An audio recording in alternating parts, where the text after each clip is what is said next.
ఈ ప్రపంచ కప్లో లేనంతగా ఈసారి ప్రపంచ కప్లో టాప్ జట్లు ఒక్కొక్కటి ఇంటిదారి పడుతుండగా చిన్న జట్లు మాత్రం వారి సత్తా చాటి సూపర్ 8కి దూసుకుపోతున్నాయి.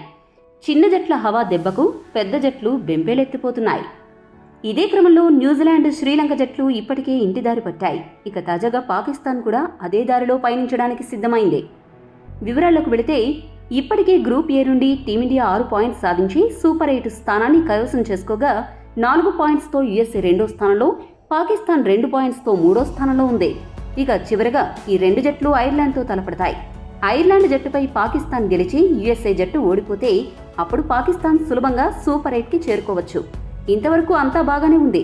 అయితే ఇప్పుడే అస్సలైన చిక్కు మొదలైంది. ఇప్పటి వరకు న్యూయార్క్ వేదికగా ఆడిన ఈ జట్లు ఇప్పుడు ఫ్లోరిడాలో ఆడనున్నాయి. అయితే తాజాగా అక్కడ వాతావరణ శాఖ అందించిన సమాచారం ప్రకారం ఫ్లోరిడాలో వర్షాలు అధికంగా కురుస్తున్నాయి. రానున్న 5 రోజులు ఇదే పరిస్థితి కొనసాగబోతోంది. దీంతో ఐర్లాండ్, యుఎస్ఏ జట్ల మధ్య జరగబోయే మ్యాచ్, అలానే ఆదివారం రోజు పాకిస్తాన్, ఐర్లాండ్ మధ్య జరిగే మ్యాచ్ రెండిటికి వర్షం అంతరాయం కలిగిస్తుంది. దాదాపు ఈ 2 మ్యాచ్లు జరగని పరిస్థితి.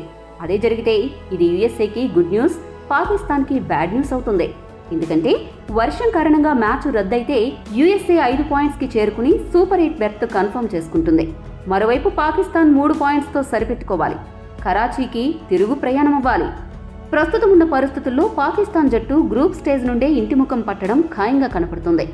మరి మీ ఉద్దేశంలో పాకిస్తాన్, యుఎస్ఏలలో ఎవరు సూపర్ 8కి చేరుకుంటారో కామెంట్ చేయండి. మరిన్ని అప్డేట్స్ కోసం మా ఛానల్ సబ్స్క్రైబ్ చేసుకోండి.